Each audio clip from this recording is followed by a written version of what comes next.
Well, good morning, ladies and gentlemen, and as they say in common parlance, a long time between drinks. You know, it's quite funny. I'd been out with the guys from 𝗃𝗶𝗺𝗵𝗿 5 years ago, and when I was asked to do this film, I thought, I've not been out with them for 2 minutes. It was only 2 minutes ago, and would you believe it was 5 years? So you join us bankside in this beautiful lake towards the end of the summer going into autumn, and I always think to myself that this is a period when I try to get on the bank as much as I can, and as I get older and uglier and I've got more time and access to these waters, you'll be amazed at how your catches improve. And one thing which I never get tired of saying, and I'm sure you might actually get tired of hearing it, is I talk about the 2 attributes you need the most when you're fishing these days, and that is time and access. But one thing I'd like to hopefully do is this film will show you the sort of methodology, and like an in-session piece describes, it'll be my type of fishing. It'll be just my spin on it. Don't make it gospel. Don't make it right for everybody, but it's right for Mark Holmes. And as I sit here on this beautiful day, I know that there are certain things that are going to happen. I've laid down the traps, I've laid down the situation, and we're going to describe that later on in the film.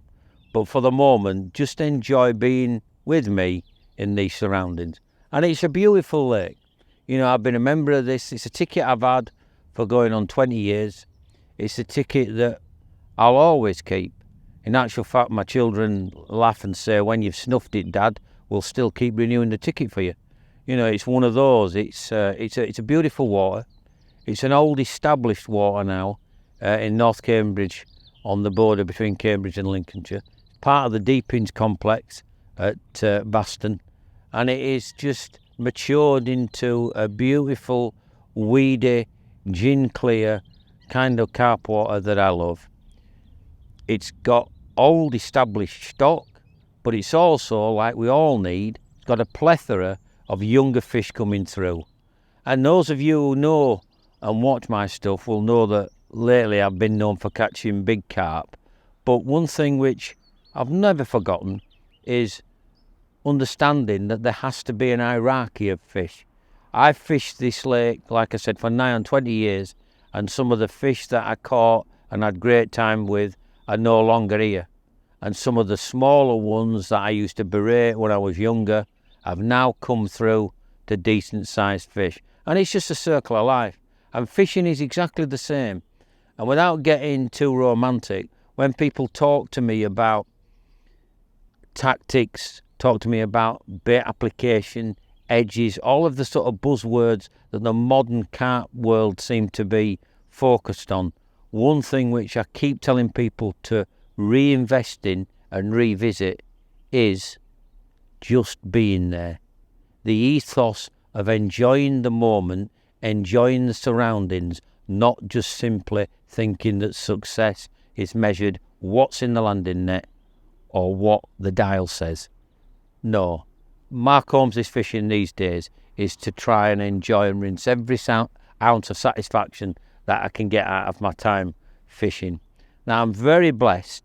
This is obviously a Shimano orientated production, but I'm very blessed that I'm with Shimano. Like I said, I've been with Shimano for quite a while now, going on for over 6 years. And one of the things undoubtedly that has been a benefit to me has been the use of the quality gear. Now, it's easy to wax lyrical and talk technically about the new 𝗃𝗏𝗃 reel that we'll be showcasing in this particular film, about how many ball bearings it's got, about how many wraps of line before the oscillation goes up and down, about the rigid casting, the dumbbell, all these sort of technical spiel. But one of the things which I think's more pertinent these days is to try and give a little bit more insight in angler speak. So I'll be talking about smoothness, I'll be talking about durability, I'll be talking about ease of casting, sort of things that hopefully will supplement the technical spiel and will make it more understandable for you, the angler. So let's see how this session unfolds.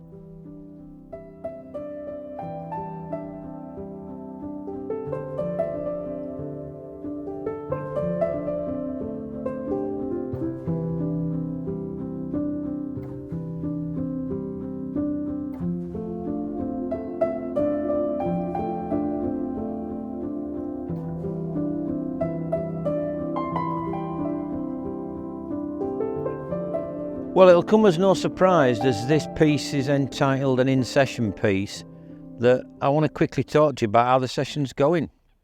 We're probably, I don't know, just slightly more than halfway through it. It's only a 40, I say only, that's what time bandits say in it when you say 48 hours.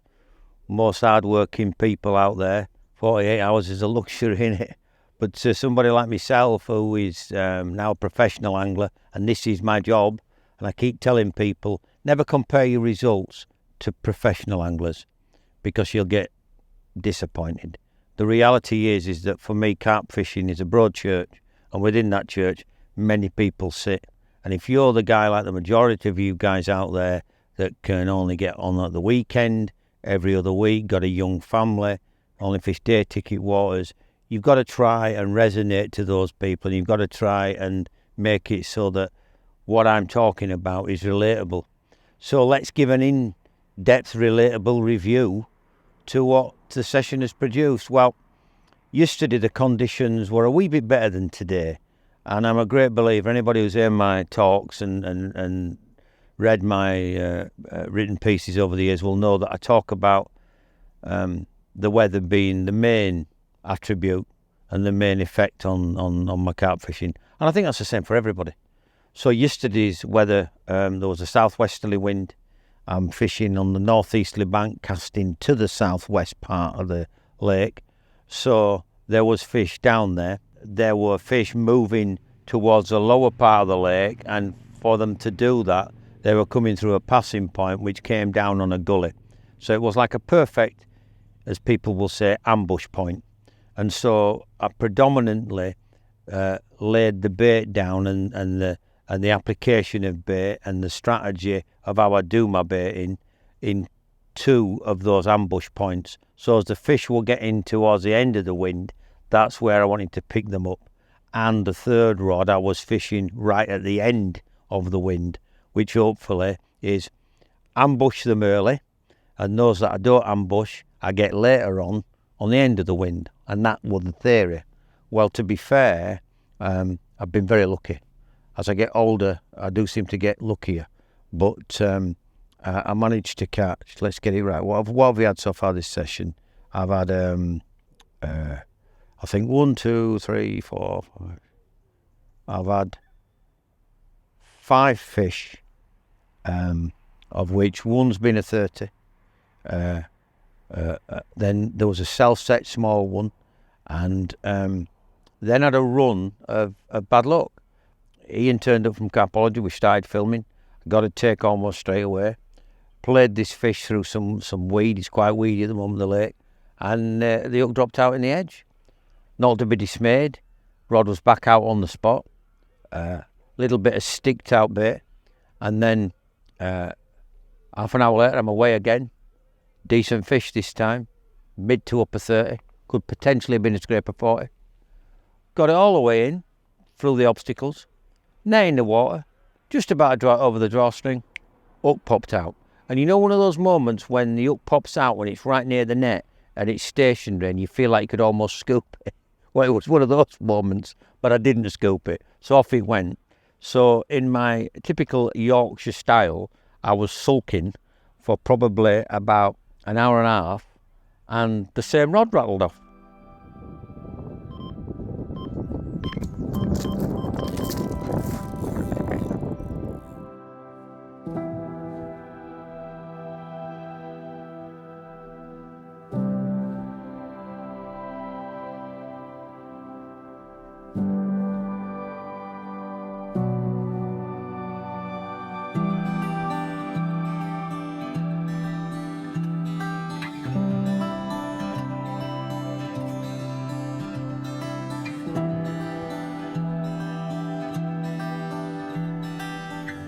Look at that chap.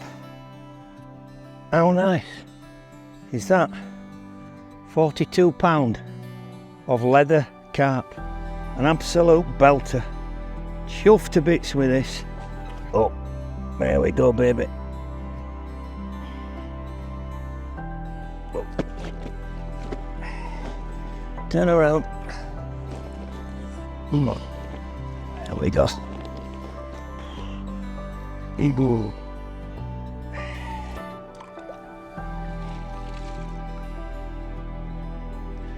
There we go. Right. So, what a start to a session. Let's just admire this absolute beast in our lovely old English leather carp. 42 pound. And I, for one, am over the moon. Say goodbye to this beautiful creature. Look at that. That is some carp. Beautiful fish. Crusty old leather. 42 pounds spawned out. Look at it. That is one big fish. Thank you. Thank you very much. Look at that. That is one big carp. Thank you for coming. One thing that is timeless in my fishing is I never get tired of catching big fish. And I think if I ever did, if it was just another big fish, I probably would pack it in. But I still get that schoolboy rush and buzz out of it. And that to me is what I enjoy the most. So then we caught another small one. I settled down for the night. And as we'll describe later on in my own personal opinion, as the darkness gets longer and the nights get longer, if you're on a weedy water, the results tend to drop off, and then hopefully when the sun rises and a bit of daylight comes on and the old photosynthesis starts, then we get to bite time. So what we're going to show you shortly is my baiting strategy and the baiting setup that I would use, and hopefully the live action that we experienced yesterday in the daylight we'll experience today in the daylight. Let's hope so. Well then, you catch me just as I'm about to have a recast on the long rod, and I just thought I'd take just a couple of minutes just to explain about the new 𝗲𝗥𝗍 14,000 XR. What are the virtues in angler speak and what do I think of it? Well, you remember with the early intro I did to this little film, I spoke about how we are showcasing these reels, and it's a new one that Shimano are doing, and it's the 𝗲𝗥𝗍 XR 14,000. And one thing I'd say straight away is it's got all of the features that you would want of a big pit reel. I mean, straight away you can see, when I look at big pit reels, and I've been around carp fishing a long time, as some of you know, I look for things that are smoothness, durability, lightness are something that I've always looked for. Well, for me now, with this particular model, I've got them, and more importantly, I've got affordability, because the Power Aeros, which is one of the flagship reels that I've used for Shimano over the years, is, you know, 120, 140 quid cheaper, this particular reel, than the Power Aeros. And what I've got here is I've got fantastic line lay, and more importantly, with the line lay, what I've got is when it's coming off the spool, and you'll see in the cast that I'm doing, not a particular long cast, but it still has the same basic principles, it comes off in such a manner that it's not coming off too fast. It comes off at the speed of which you're going through with the cast. And that helps you, because sometimes, particularly with big pit reels, there's a massive obsession to cast to the horizon. A lot of the time, the normal average angler doesn't want and can't cast to the horizon. What he's looking for is looking for something that can work for short, medium and long range if he wants. Let me tell you, this covers all the bases. I mean, I could tell you about the technical stuff such as rigid cast. And what rigid cast basically is that it keeps the reel stable so that you're not getting the movement, the wobble on the actual camshaft. And we've all done it. You've done it the big one, and you've got the rod as arc back, got to its normal natural shape, and the reel, you can feel a little bit of wobble. All these sort of things are what stops distance. This has got the rigid cast. It's got the 𝗖𝗔𝗶𝗺𝗏 body. It's got the super slow oscillation in there as well. And it's something that I think for the price point is probably the best big pit reel that I've come across for affordability. I mean, you're looking at, I think it's about RRP of £240. You know, like I said, this historically would be a reel where you would be paying prices of about £400. So great affordability, great durability, super smooth. And one thing that I would say is that the guy that might want these back is going to have to wait a long time, because I'm really hooked on them.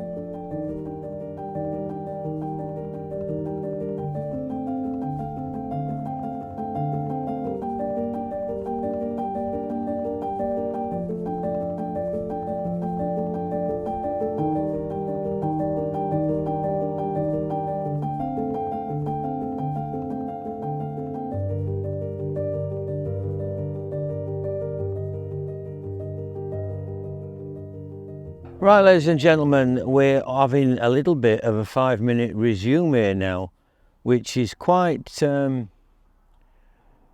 understandable, I think. One thing about session fishing, which I always tell people, because pound for pound, no qualms about it. I'm a session angler. I do, 3 days every week. So I kind of look upon the first day as a kind of setting the baiting application down that I want. Then the last 2 days of the session, day 2 and day 3, is when hopefully I get the rewards. We had a situation where we caught a lovely big fish yesterday, a lovely 42-pound leather, and so you tend to get elated and tend to get, I won't say soft, but you tend to think that you've got it absolutely bang on when you catch a big fish like that. But one thing I always do with sessions is I always make sure that the baiting application is fluid. In other words, it's something that can be changed. So here we are now, going into the last night, and surprise, surprise, for going on 20 hours now maybe, I've not had a bite. And so that came on a period when I'd had in that 20 hours previously, half a dozen to 8 bites. So one might think, oh, the fish have moved away, Holmesy. Undoubtedly, the fish haven't moved away. I've been watching them bubbling, and they've been in the area for the majority of the day. But for some reason, I've not managed to get a take. Now, there are a couple of impermeables that I can't affect. One of them is the weather, and the other one is the effects of your 8 bites previously. Now, to try and keep things fresh, I keep the baiting approach on a daily basis. I've already mentioned to you that I lay down the bait application on the first day of a 3-day session, and that would compromise the results that I get. And what I tend to do is, that latterly I've been known as a guy who uses a lot of liquids in my baits. Well, that's still the mainstay of my baiting application. So let's say we're going to put out 10 kilos of bait. Well, that 10 kilos of bait would, in layman's terms, probably be about 6 kilos of bait that has a liquid applied to it. So that's the mass of bait that will bring fish in. Then what I will do is I will put down maybe 2.5–3 kilos of sticked bait that's randomly spaced out in order to try and get the bigger fish moving around, and another kilo which I use and replenish constantly are the new solubles.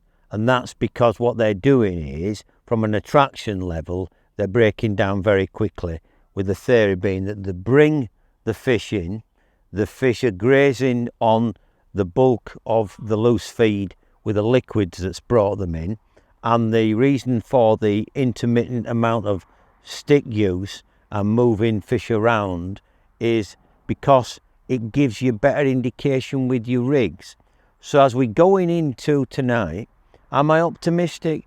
Yeah, I am optimistic. And I mentioned to Ian the cameraman earlier that sometimes a lot of bites in a day, in a session, can result in a big hit of fish, but not necessarily the biggest fish. Don't forget, my aim as a campaign angler and my aim on this film was to try and show you what Mark Holmes does on an in-session piece. And my in-session is to try and catch the biggest fish in the lake. Sometimes I fail, sometimes I succeed, but the whole of my approach is to try and catch the biggest fish in the lake. So I'll give you an example. Let's talk about simple logistics.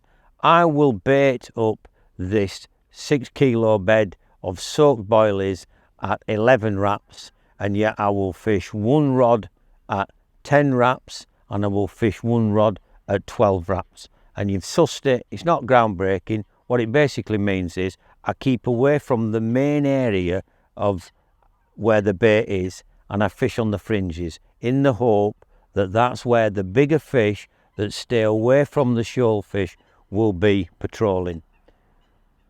Let's hope we get a bit of luck. Let's hope tonight and in the next 12 to 24 hours we've got something more to report. But I'm optimistic. The rods are out there, and let's see if we can catch another big one for you.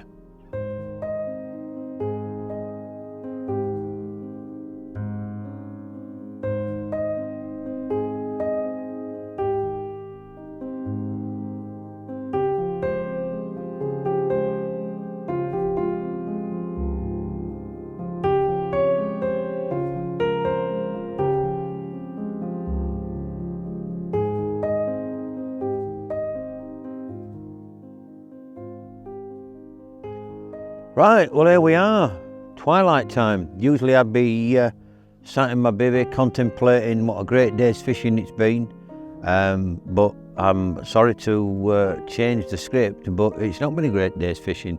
Quite ironic really, and in some respects it epitomises modern day carp fishing. It can be absolutely fantastic and you can feel like 𝗃𝗃 one minute, and then the following day you feel more like 𝗃𝗃𝗃. And I definitely feel like 𝗃𝗃𝗃 today because we've not had a bite. I've set the traps accordingly. I've done the sort of standard procedure which I explained earlier, which has usually brought me success. And today has just been one of those days where it's not really worked. So what we're going to do is we're not going to panic. But the thing about being in session is that it's not always how you start, it's how you finish.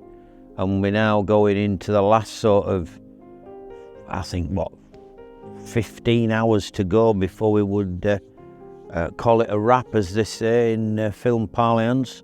So let's hope tonight we maybe have a big one comes calling, and I shall give you a resume and a roundup tomorrow morning. Right, good morning. You join us about an hour into the daylight, and what an uneventful night. It's strange, isn't it, how in-session carp fishing really gets the full spectrum of what the sport has to offer. They had a great start, great daytime bites, and yet the night times have not produced the action that we'd hoped for, or I'd hoped for. Without a question, without doubt, there were fish moving through this channel, two main bodies of the lake, and there's like an island, and there's two channels, one round the back and one on the close inside. And I could hear the fish coming through the close inside, boshing out and turning over. So I'm hoping that a majority of the stock of the lake have moved to this side of the lake that we're fishing. We have predicted wind, not massive winds, but more of a breeze. Yesterday was very still, and I think that hampered his chances. Last night was also very still. But if we can get the a little bit of cloud cover and we can get a bit more of a brisk wind, I'm hopeful that we can get a few more fish and a few more bites before we have to pack up and head home.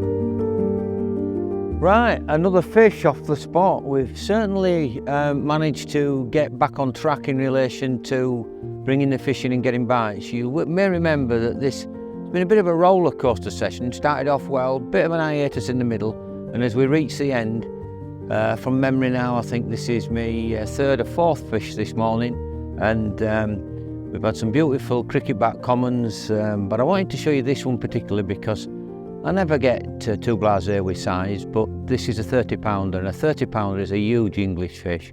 So let's have a look at him. I'll try and pick him up. He really wants to go, so let's have one quick look at him. And there he is. What a beautiful fish. 32 pound of hard fighting fish. So let him go. There we go. Thank you for coming, bud. And he's off to keep away from his baits until we come next time, maybe. So let's see if we can just get a last gas whacker.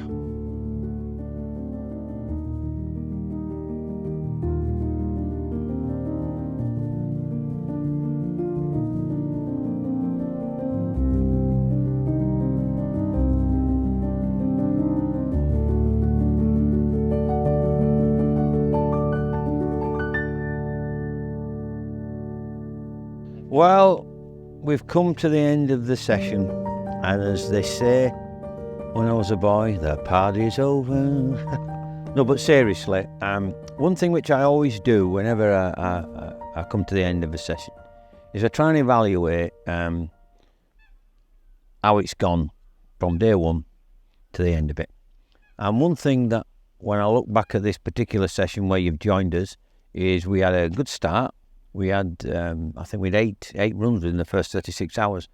Then we'd a lull where I think we went something like 26 to 30 hours without a tech. And if you think about it realistically, if you're doing the same thing that you did the day before and you had so many bites and suddenly the bites dry up, then you need to do one of two things. You need to either change your approach or you need to evaluate your approach.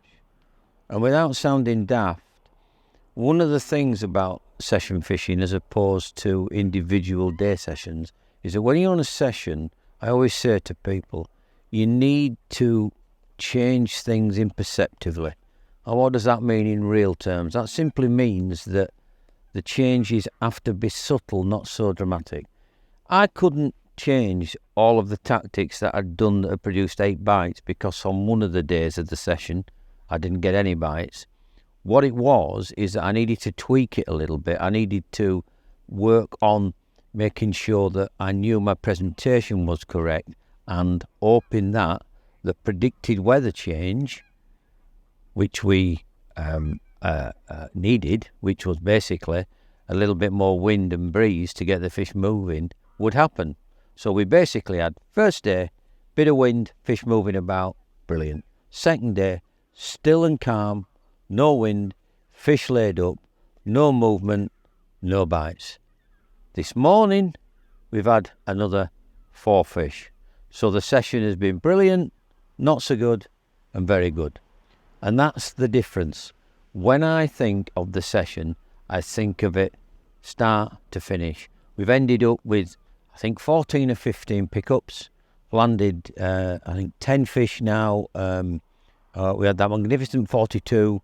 I've had a couple of 30s. I had a 30 common. I've had a 32 leather, and the rest have been 20s and a little smaller in there. So it's been a thoroughly enjoyable session. It's one that has been a long time in coming. As I mentioned in my opening gambit, it's 5 years since I did my first carpology in session for Shimano, and I'm hoping that it's not going to be another 5 years until they do another one. But in the meantime, thanks for joining us. I hope you've learned something. I've certainly enjoyed the time spent doing it, and let's look forward and make sure that we get out in the wild, get out in the open air, get out with the Shimano stuff, get out in God's country and enjoy your carp fishing. I'll see you soon.